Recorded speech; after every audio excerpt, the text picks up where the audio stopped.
पाकिस्तान के एटमी धमाकों की 25वीं सालगिरह। दुश्मनों की हमेशा कोशिश होती है अफवाज और अवाम को टकरा दे। कौम का इत्तेहाद ही पाकिस्तान की असल जौहरी कुव्वत है। माशी कमजोरी दूर करना आज का एटमी प्रोग्राम है।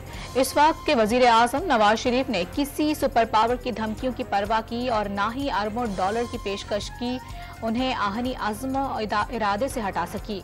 यौम तकबीर पर वजीर आजम शहबाज शरीफ का पैगाम।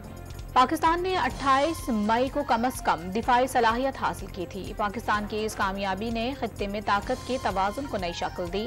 साइंसदानों और इंजीनियर्स को सलाम पेश करते हैं जिन्होंने नामुमकिन को हकीकत में बदला। यौम तकबीर के मौके पर ISPR का पैगाम।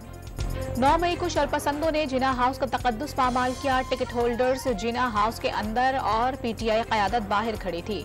मुस्लिम लीग नून के रहनुमा साद रफीक की प्रेस कॉन्फ्रेंस। तहरीक इंसाफ से रहनुमाओं की उड़ान जारी। लंदन से रहनुमा तारिक महमूदुल हसन का पार्टी छोड़ने का ऐलान। 9 मई के वाकयात की मजम्मत की। साबिक MPA मलिक खुर्रम ने भी PTI छोड़ने का ऐलान कर दिया।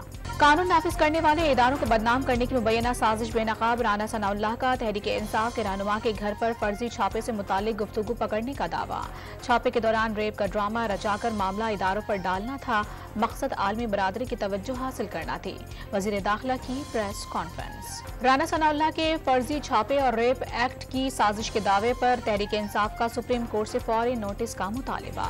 जेर हिरासत कैदियों खुसूसन खवातीन के साथ सलूक की आला सतही तहकीकात की सदा। मरकजी सेक्रेटरी इत्तलात रऊफ हसन ने चीफ जस्टिस से बाज़ाब्ता अपील कर दी।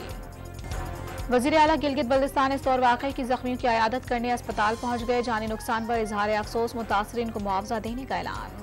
और ICC चेयरमैन ग्रेग बारखेले 30 मई को PCB मैनेजमेंट कमेटी के चेयरमैन नजम सेठी से मुलाकात करेंगे। ICC के चीफ एग्जीक्यूटिव जेफ एलोडाइस भी साथ होंगे।